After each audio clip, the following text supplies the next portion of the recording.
Olá, queridos, graça e paz da parte do Senhor Jesus Cristo, nosso Senhor. Feliz de estar aqui com vocês. Hoje nós vamos estudar mais 2 capítulos do livro A Vida Crucificada. Estamos já nos aproximando do fim, né, desse estudo, desse semestre, findando aqui o livro. Na próxima semana nós finalizaremos, e eu tenho certeza que você foi muito abençoado e edificado ao longo desse semestre, com toda a riqueza que Tozer traz para a gente quando nos ensina acerca da vida crucificada. Hoje nós vamos passar de uma forma bem sintetizada, bem resumida, né, por 2 capítulos, os capítulos 14 e 15, né. Vamos falar sobre o refrigério de um avivamento e como isso é importante, né, na vida de todos nós, e depois vamos finalizar falando das recompensas eternas de uma vida crucificada. Então, eu quero, antes de mais nada, orar com você para que o Senhor nos conduza nesse tempo. Querido Deus, nós pedimos a iluminação do Teu Espírito, a instrução que vem do Espírito Santo do Senhor. Abra o nosso entendimento para que as verdades da Tua palavra se tornem vivas e sejam reveladas no profundo de nosso ser. Que, em nome de Jesus Cristo, venhamos a tirar lições, proveitos e aprendermos mais aquilo que o Senhor tem para nos ensinar nessa noite.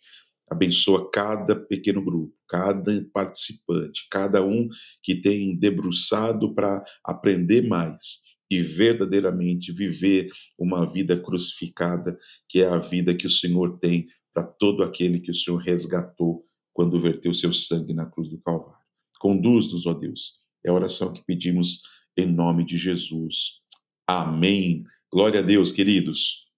Bem, nós vamos começar falando sobre o chamado ao avivamento e a sua relevância espiritual. Ele começa o capítulo 14 falando sobre a relevância, né, da a vida espiritual que tem um mover de avivamento do Senhor. E nós somos chamados a vivermos, né? Temos como igreja buscado um tempo de avivamento, buscado avivar as nossas vidas, viver de fato o avivamento do Senhor. E Tozer diz que esse chamado ao avivamento, ele é algo de grande relevância. E ele começa com o texto do Evangelho de João, capítulo 15, versículo 4, quando ele diz: permaneçam em mim e eu permanecerei em vocês. Nenhum ramo pode dar fruto por si, se não permanecer na videira. Vocês também não podem dar fruto, se não permanecerem em mim. Está muito claro que a única maneira de nós frutificarmos é se nós estivermos na videira verdadeira que é Cristo. Então, Tozer, ele inicia, né, este capítulo 14, destacando que a vida crucificada, né, que nós já entendemos, é aquela vida marcada pela renúncia, por obediência, por uma comunhão profunda com o Senhor, enfim, uma vida transformada verdadeiramente. Essa vida crucificada, inevitavelmente, ela vai nos direcionar a momentos de uma vida extraordinariamente maravilhosa na questão espiritual. Quem vive a vida crucificada será encaminhado para viver uma extraordinária vitória espiritual, ou seja, alcançar benesses que somente aqueles que estão dispostos a pagar o preço para viver uma vida crucificada encontrarão. E esses momentos, ao longo da toda a história da igreja cristã, é chamado de avivamento. Esses presentes, essas dádivas, esse derramar do Espírito ao longo da história, e não apenas da história da igreja cristã, mas ao longo de toda a história, nós vemos momentos do derramamento do Espírito Santo, momentos que receberam o nome de avivamento. Né? E avivamento carrega essa ideia de restauração, de renovação, né? De um despertar que o Espírito Santo promove. Né? E na história nós temos diversos relatos de avivamentos. O Espírito, ele gerou e reavivou tantas e tantas pessoas, povos, tribos, nações foram visitadas pela presença do Senhor e houve de fato esse avivamento produzido pelo Espírito Santo. Então, nós vemos isso em igrejas, em cidades, em nações, e quando falamos de avivamento, estamos dizendo que há uma restauração do fervor, há uma restauração da santidade, há uma ânsia, né, por viver intimamente as coisas de Deus, uma dependência maior de Deus. Isso tudo se manifesta quando um avivamento ele chega, e nós estamos dizendo que o chamado ao avivamento ele é algo de extrema relevância espiritual. E nós queremos viver isso, e por isso temos clamado por avivamento. Clamamos, aviva-nos, Senhor, aviva-nos, aviva a tua obra no meio dos anos. Esse é o clamor do nosso coração. Mas Tozer vai deixar muito claro que avivamento tem níveis. E ele apresenta para a gente 3 níveis de avivamento, né? O avivamento pessoal, quando o indivíduo, né, ele, como indivíduo, ele é avivado pelo Senhor e ele tem esse renovo, esse enchimento do Espírito Santo. Nós falamos também de um avivamento local, o avivamento de uma igreja, né? Então, quando aquela congregação ela experimenta esse visitar do Espírito Santo, esse impulso espiritual, e nós também falamos sobre um terceiro nível de avivamento, que é o avivamento comunitário, né? Quando a vida espiritual ela transborda a igreja e ela alcança a comunidade, ela alcança a cidade na qual aquela igreja está inserida. Então, veja, há 3 níveis de avivamento: avivamento pessoal, avivamento da igreja local e um avivamento da cidade, um avivamento comunitário, que muitas vezes pode expandir e pegar até mesmo uma nação toda, tá? Mas a gente precisa entender que há uma dinâmica espiritual quando nós falamos de avivamento, né? O avivamento sempre, guarde isso em teu coração, sempre começa no indivíduo, nunca o contrário. Olha como isso traz para nós uma responsabilidade, porque nós temos aquela ideia de que um avivamento ele vai chegar numa igreja, numa cidade, num país, e ele vai me alcançar. Mas o que nós estamos afirmando é que o avivamento sempre começa em indivíduos e nunca o contrário. Nenhum avivamento começou na comunidade, passou pela igreja e chegou no indivíduo, chegou na pessoa, né? Isso, portanto, significa que pode haver uma pessoa recebendo do novo, o vinho novo de Deus, uma pessoa cheia do derramado Espírito Santo, no meio de uma congregação apática, indiferente, né? Isso mostra para nós que o avivamento, ele, portanto, ele é uma responsabilidade pessoal, individual. Porque se eu posso viver uma experiência de avivamento, ser cheio do Espírito Santo a ponto de transbordar, de ser restaurado, renovado, cheio da presença e da plenitude dele, no meio de uma igreja indiferente, apática e até mesmo cética quanto àquilo, isso aumenta e muito a minha responsabilidade. Muitas vezes, queridos, quando acontece essa questão de uma pessoa viver uma experiência de avivamento dentro de um ambiente, né, cético, uma igreja fria, uma igreja que não crê nessas coisas, essa pessoa ela pode até ser rejeitada, criticada ou ser chamada de radical, de histérica, de qualquer outra coisa. Isso não é incomum, pelo contrário, é a coisa mais comum. Mas o maravilhoso de tudo é que, independente, querido, da aceitação ou não das pessoas, dos pastores, da igreja, Deus continua avivando pessoas, aleluia. Ao longo da história, nós vemos Deus avivando pessoas. Sempre foi assim. Sempre houveram aqueles que foram visitados pela presença do Espírito Santo de Deus, né? E claro, nós estamos falando de avivamento dentro de um contexto de uma vida crucificada, né? A W. Tozer, o autor do livro, diz algo esplêndido. Cada igreja local só é tão forte quanto os seus membros são fortes. Em outras palavras, a igreja, ela é reflexo de cada indivíduo que a compõe. Portanto, nós estamos afirmando que um avivamento sempre ele vai acontecer primeiro em indivíduos. E este avivamento que toma a conta de pessoas, de indivíduos, ele alcança uma igreja, ele expande para uma igreja, ele expande para uma cidade, para um estado, para uma nação. Cada igreja local, ela só é tão forte quanto os seus membros são fortes. A igreja é feita de pessoas, e se Deus aviva indivíduos, então ali claramente existe um potencial maior de avivamento. Eu quero que o Senhor acenda a chama através da minha vida. Eu espero que você anseie que o Senhor incendeie a nossa igreja, começando em você, começando na tua casa, começando na tua família, né? Para que a gente realmente possa viver a experiência de um avivamento do Senhor varrendo as nações da terra. Quem dera isso começasse na minha vida, na tua vida. E se um avivamento começa em indivíduos, que você e eu possamos dizer: Senhor, eu estou aqui, que eu tenha fome e sede o suficiente, e que eu tenha tudo que nós vamos ver como necessário para vivermos este avivamento do Senhor em nossas vidas. Então, nós dissemos dos três níveis: o avivamento pessoal, o avivamento que alcança uma igreja local e o avivamento que alcança uma comunidade, uma cidade, um bairro, uma nação. Mas eu quero focar, porque Tozer foca também na questão do avivamento pessoal. Isso aumenta muito a nossa responsabilidade.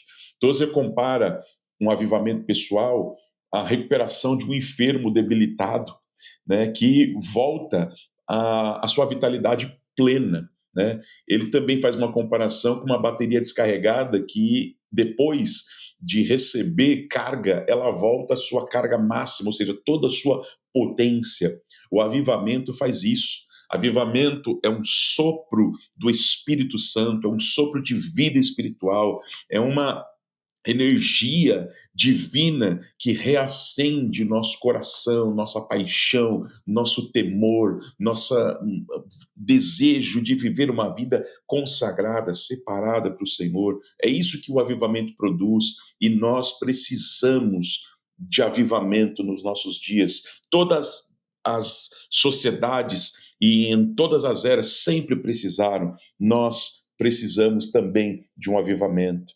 E o ponto central de um avivamento pessoal é que Deus não derrama o Espírito sobre uma igreja abstrata, sobre uma instituição, sobre uma denominação. Deus derrama do seu Espírito sobre gente, sobre pessoas, sobre indivíduos.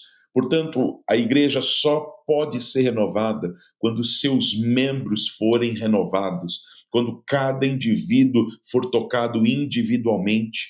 E se nós estamos falando de um avivamento que começa num indivíduo, que ele comece em mim, que ele comece em você.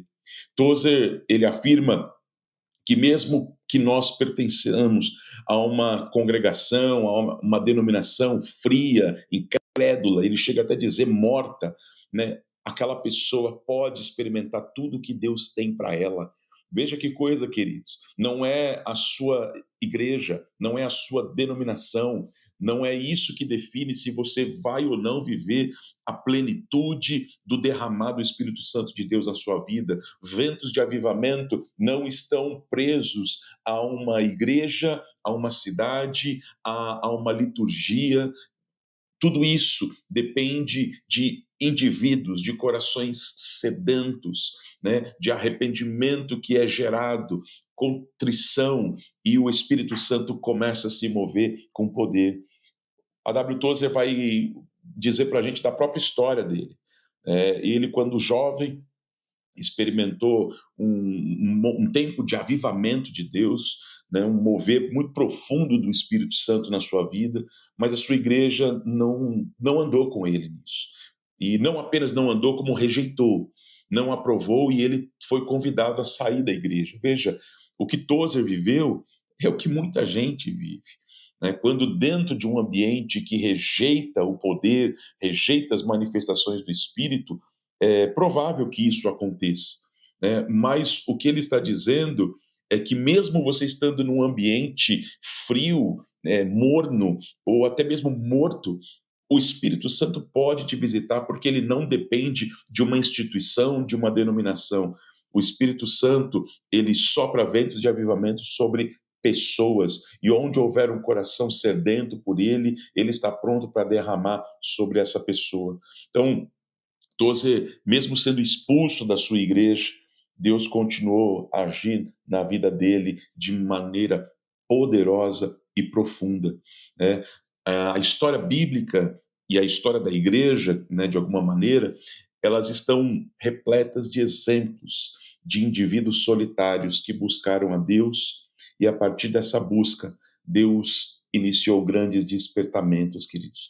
Nós estamos esse ano todo mostrando isso nas sextas-feiras de adoração, nos encontros de adoração, os movimentos de avivamento, os avivalistas, homens e mulheres, gente como a gente simples, gente que tinha seus problemas a resolver, não eram pessoas perfeitas, mas eram pessoas que, de alguma maneira, receberam do avivamento do Espírito Santo e foram instrumentos de Deus para que aquilo que começou em suas vidas alcançasse a vida de tantas outras pessoas, né?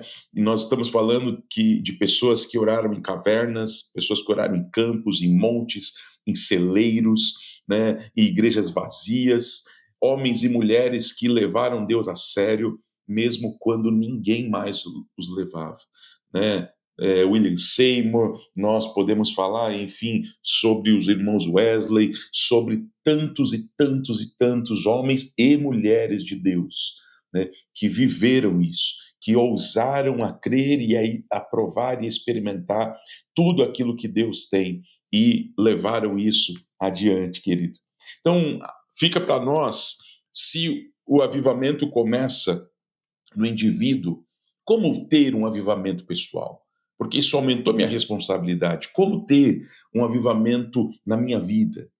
A vida cheia do Espírito Santo, ela segue princípios espirituais que Deus estabeleceu, amados. E Tozer vai nos trazer 4 elementos fundamentais para que nós possamos provar um avivamento pessoal na nossa vida. Veja, estamos falando de um avivamento pessoal. Este avivamento pessoal pode se tornar um avivamento da nação toda, do nosso país, do nosso Brasil, mas que ele comece na nossa vida, na individualidade de cada um de nós. Então, o primeiro ponto, né, desse elemento fundamental para vivermos um avivamento pessoal, Tozer diz que é a firmeza inabalável. Se você deseja viver uma experiência pessoal com Deus, se você deseja provar e ver o quão bom Ele é, você precisará ter firmeza.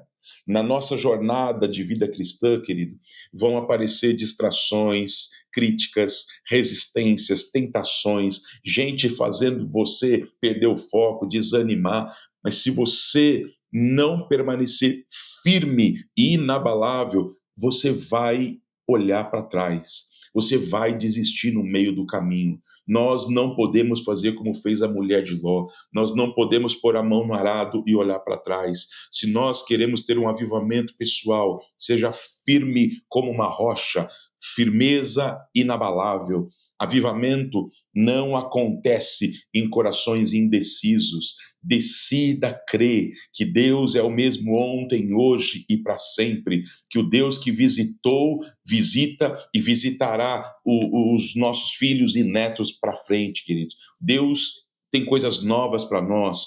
O Deus que visitou Elias, o Deus que esteve com Daniel na cova, o Deus que esteve com Sadraque, Mesaque e Abidnego, o Deus que esteve com Paulo em todos os momentos da sua vida, é o Deus que está comigo e com você, e Ele tem sopro de vida novo para nós, em nome de Jesus Cristo, querido. Mantenha a firmeza inabalável, mas um outro fundamento elementar para um avivamento pessoal é que você foque o teu coração em Jesus.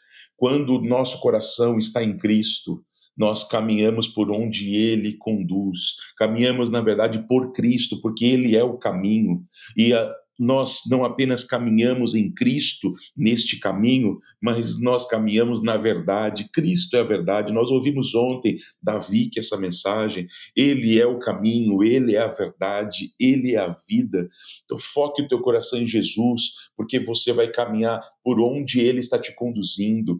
E ao caminhar nessa trilha, nessa jornada, você vai obedecer a tudo aquilo que ele te ordena, aquilo que ele te ordena fazer e aquilo que ele te ordena se afastar, não fazer. Tudo aquilo que ele ama, você vai amar. Tudo aquilo que ele rejeita, que ele reprova, você também reprovará, querido. Em nome de Jesus, mantenha o teu foco, o teu coração focado em Jesus. Quando o nosso coração está focado nele, nós somos como a mulher do fluxo de sangue, e ela venceu tudo e todos, porque ela pensou: se tão somente eu tocar, se eu tão somente tocar, eu serei curada. Ela tinha um foco, o seu coração estava focado em Jesus. Ou faça como o cego Bartimeu, que mesmo todo mundo dizendo para ele: deixe, não incomode, pare de incomodar, ele gritava e ele clamava: Jesus, filho de Davi, tem compaixão de mim, tem misericórdia de mim.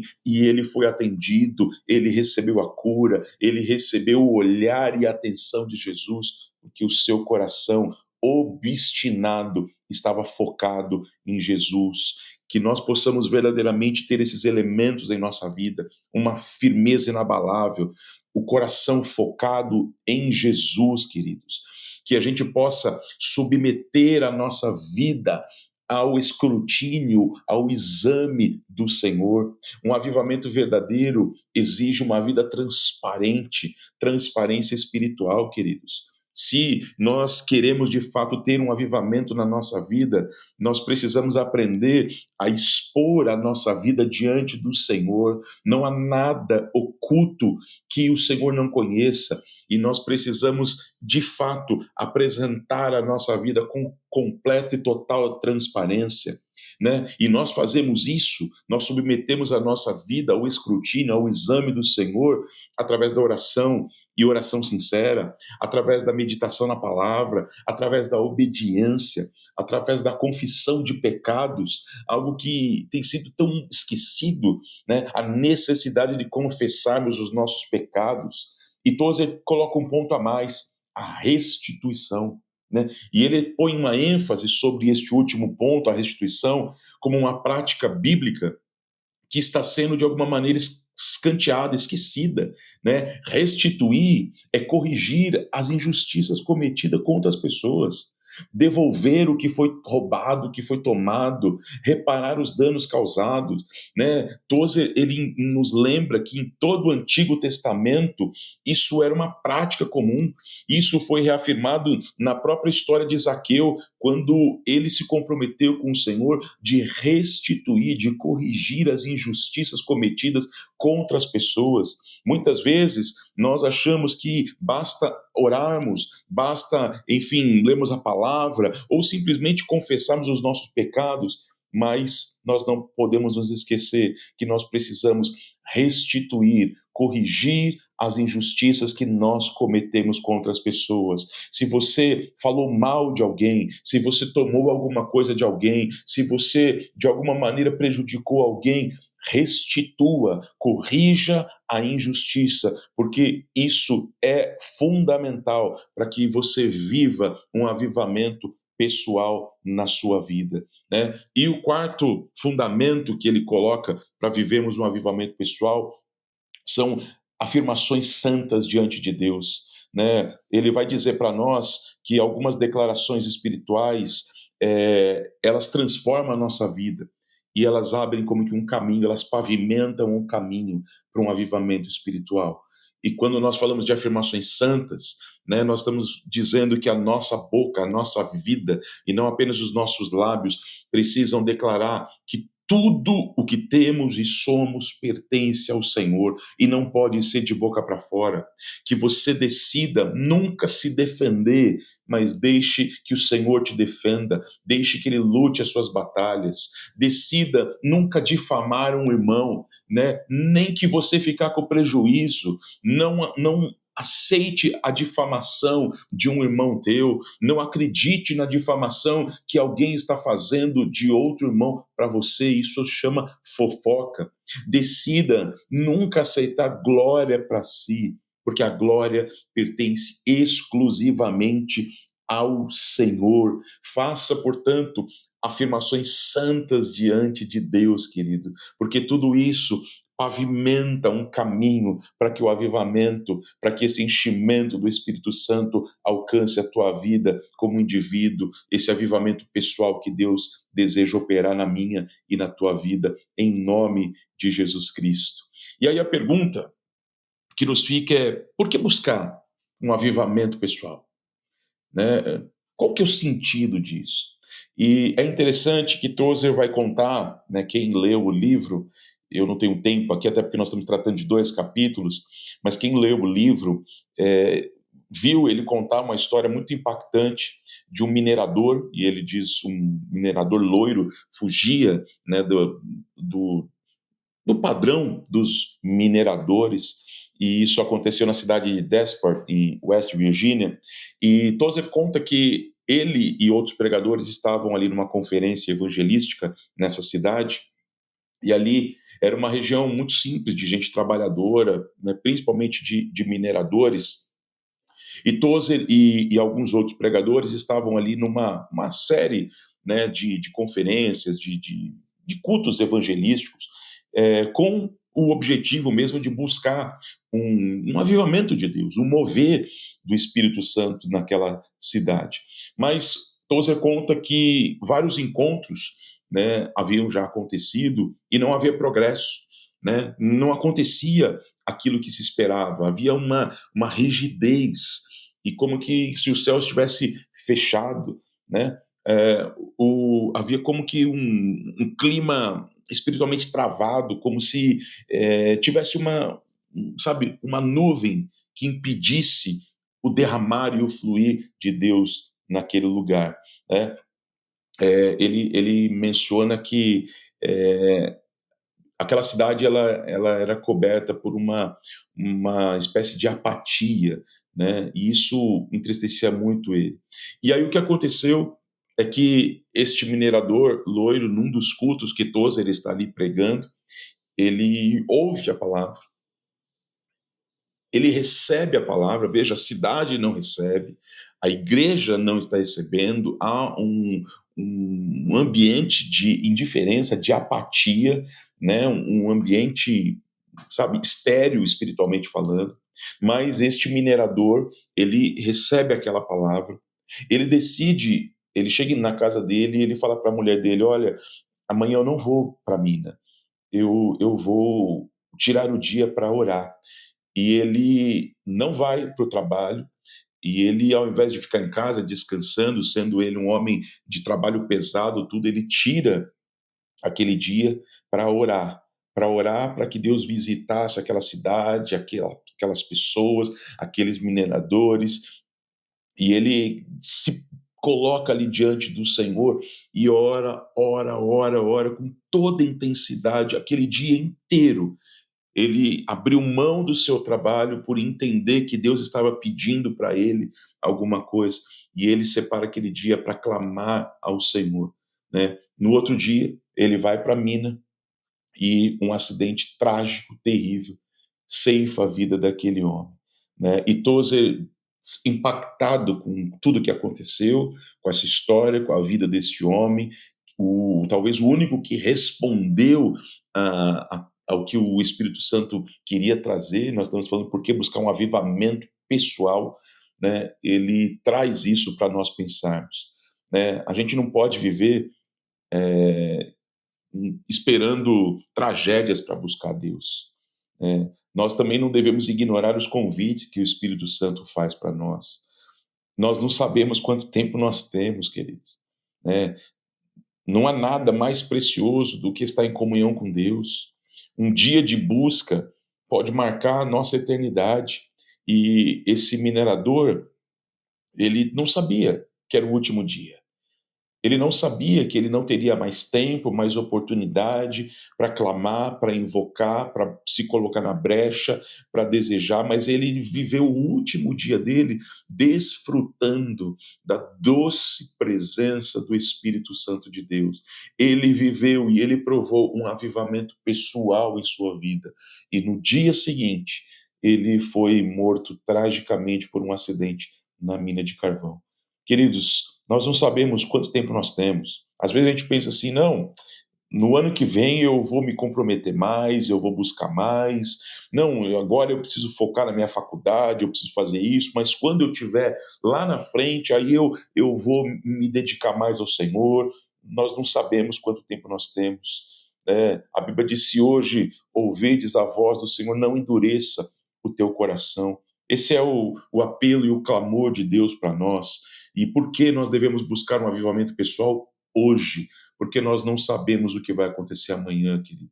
Nós não devemos ignorar os convites que o Espírito Santo nos faz, em nome de Jesus Cristo. Nós, como eu disse, estamos falando de 2 capítulos, e eu vou rapidamente passar pelo capítulo 15, né, que fala sobre as recompensas eternas da vida crucificada.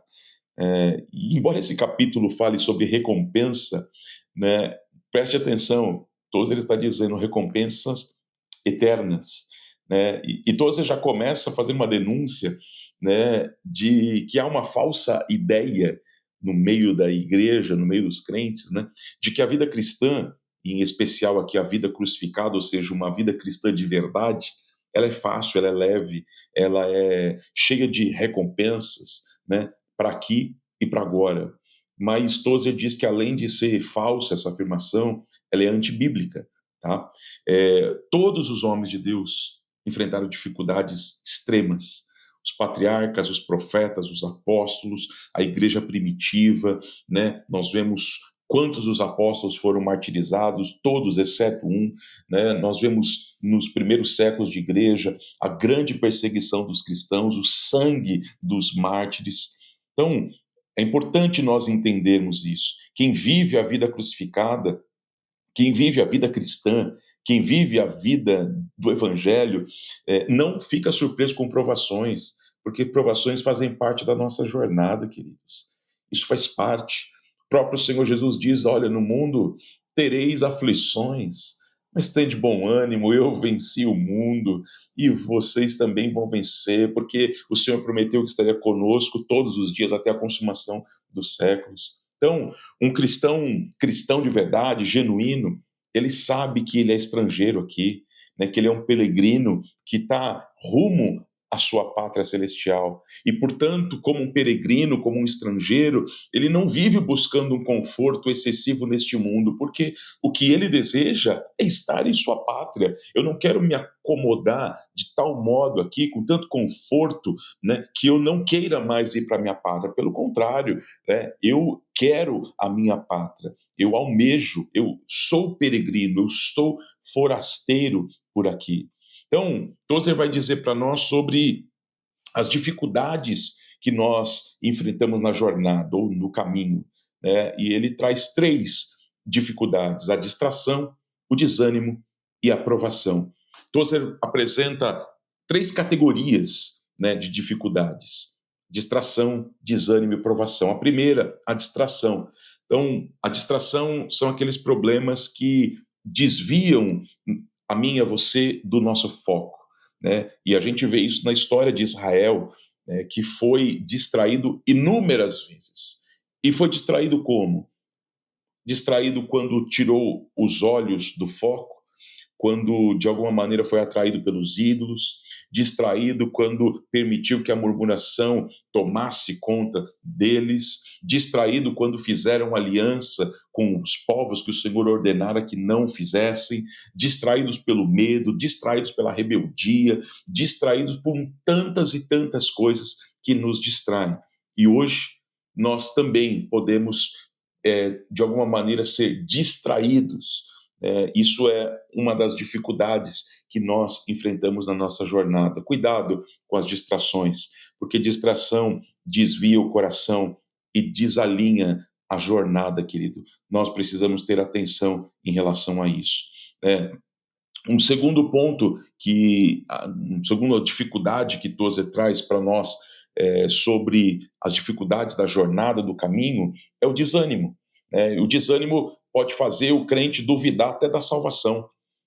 Paulo, escrevendo aos Gálatas, diz: olha, vocês começaram bem, mas agora vocês estão se desviando, vocês estão sendo influenciados por ensinos de falsos mestres.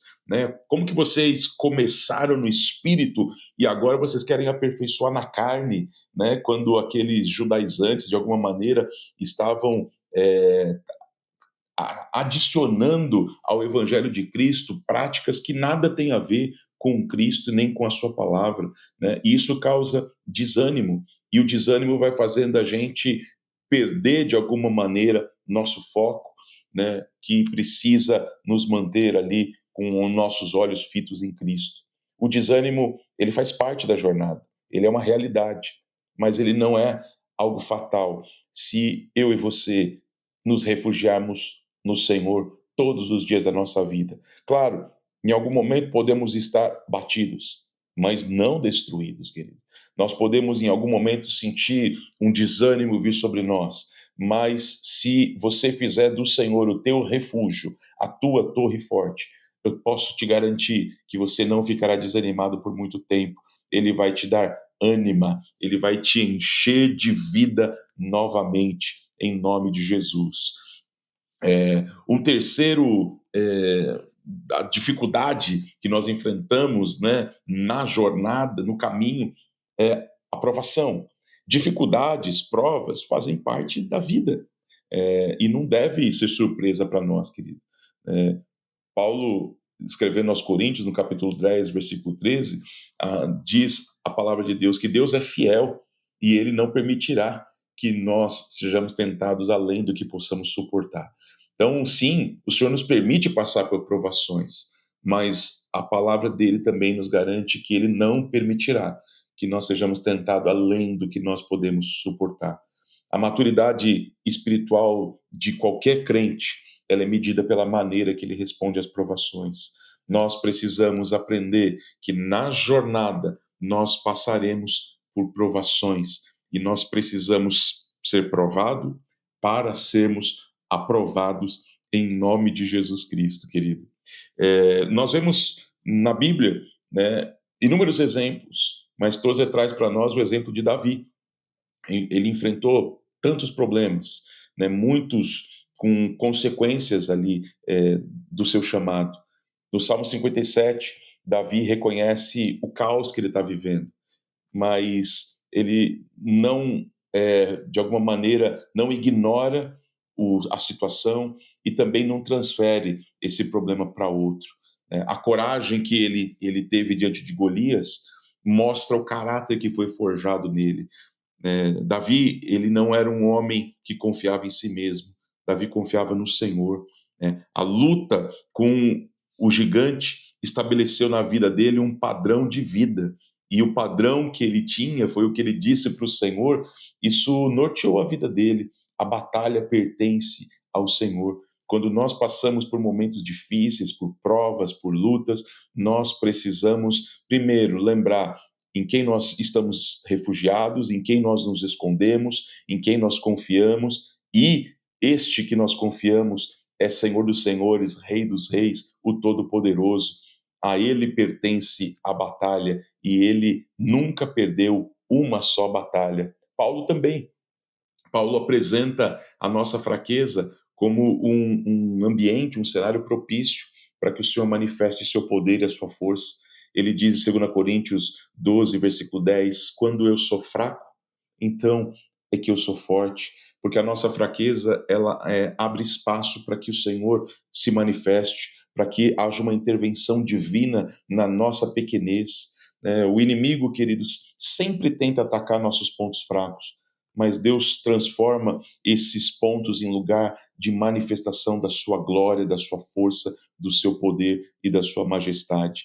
Então, que o Senhor possa fazer isso nas nossas vidas, que o Senhor nos faça viver de forma extraordinária tudo aquilo que Ele tem para nós, em nome de Jesus Cristo, querido.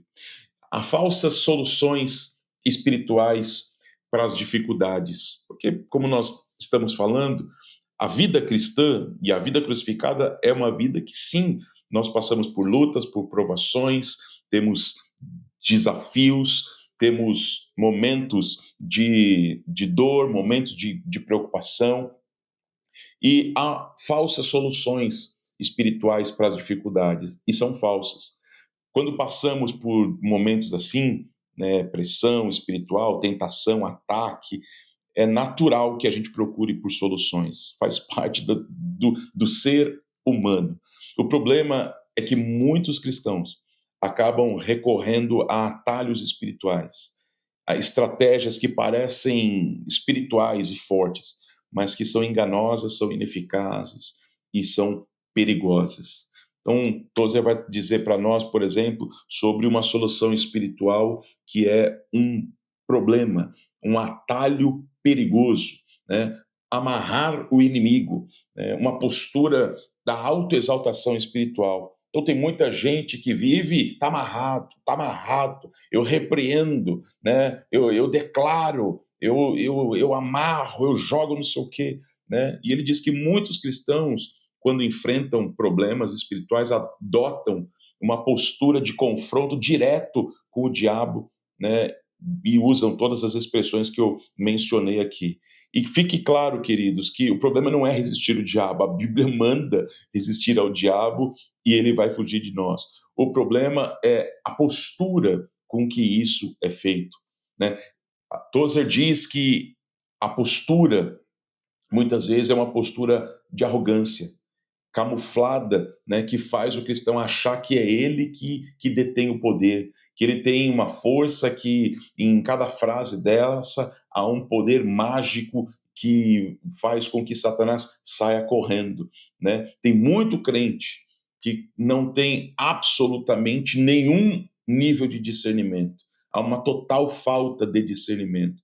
Estão por aí amarrando o inimigo, repreendendo, mas ignoram o verdadeiro problema, que é o orgulho, que é o pecado que não é confessado, que é uma vida sem oração, que é a falta de submissão a Deus, que é a carne controlando, e essa pessoa acha que de alguma maneira vai enfrentar as dificuldades espirituais com mantras, com atalhos e estratégias carnais completamente, né? Amarrando o inimigo, eu amarro, eu repreendo, eu declaro, mas não entende que o verdadeiro problema é a falta de perdão, é o orgulho que está no teu coração, é uma vida sem autoridade espiritual porque não tem oração, é uma vida que não se submete a Deus, né? Portanto, nós não podemos cair jamais nessas armadilhas achando que nós temos condições de enfrentar o inimigo sem que nós estejamos de fato cobertos completamente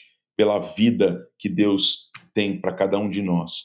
Enfrentar Satanás na carne, né, é um outro atalho extremamente perigoso, né?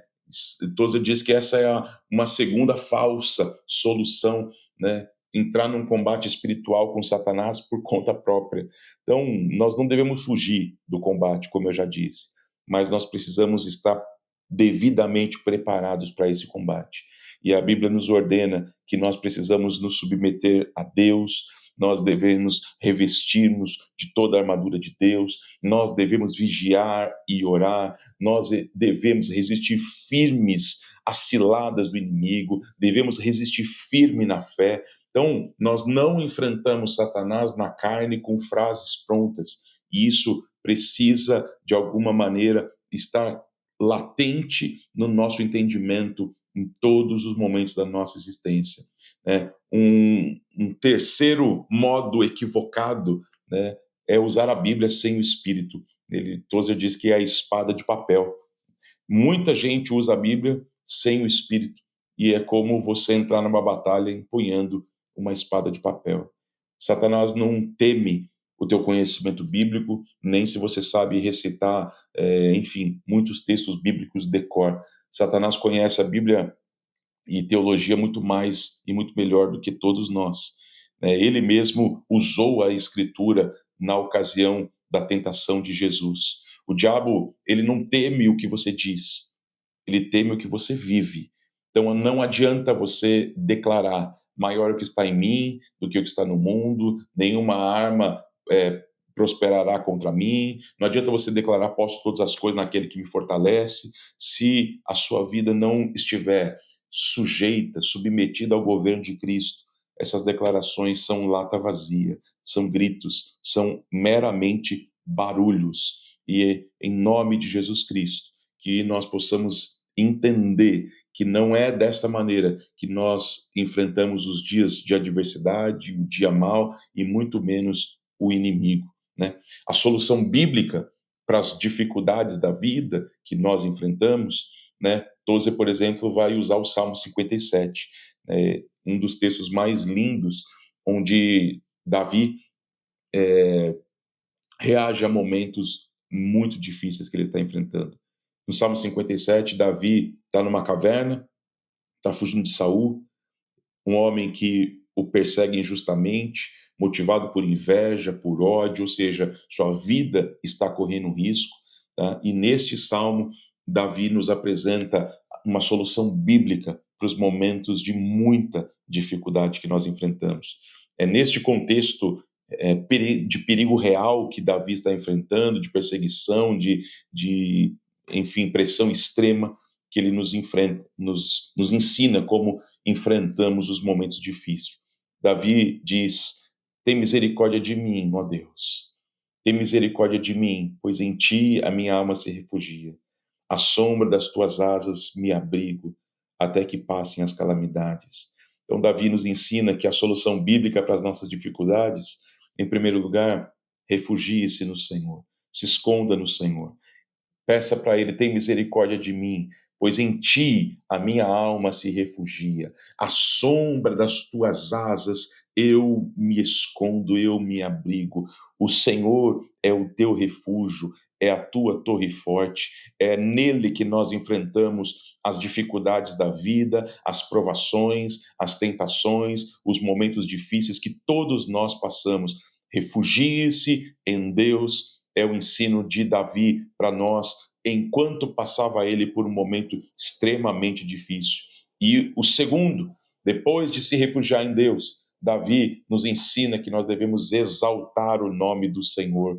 E este capítulo, versículo 5, lembre, está numa caverna, fugindo de Saul, correndo um risco de vida, e ele diz: ser exaltado, ó Deus, acima dos céus e sobre toda a terra, brilhe a tua glória. Exaltar a Deus é declarar: Senhor, tu és maior do que isso que eu estou passando. Exaltar a Deus, querido, é colocá-lo acima das soluções humanas, é reconhecer: eu não sei, eu não posso, eu não consigo, mas eu sei que o meu Deus pode tudo. Por isso eu o exalto, e ao exaltá-lo, eu estou colocando ele acima de todas as condições humanas. Davi está dizendo: Senhor, se tu não me salvar, ninguém pode me salvar. Se tu não me defender, eu estou perdido. Se o Senhor não agir, eu não tenho alternativa. Minha vida, ela está completamente nas tuas mãos.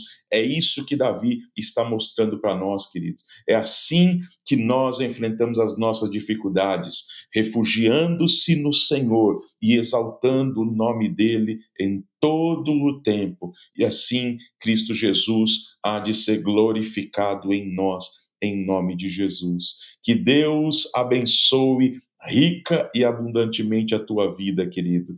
Que o Senhor possa fazer com que haja verdadeiramente esse avivamento pessoal sendo gerado em tantos de nós, e que nós possamos viver de alguma maneira aguardando todas essas promessas eternas que nós temos, sabendo que aqui no mundo teremos aflições, dificuldades, mas que nós estamos rumando numa jornada que nos levará para a vida eterna, onde nós desfrutaremos da presença e da glória dele para todos sempre.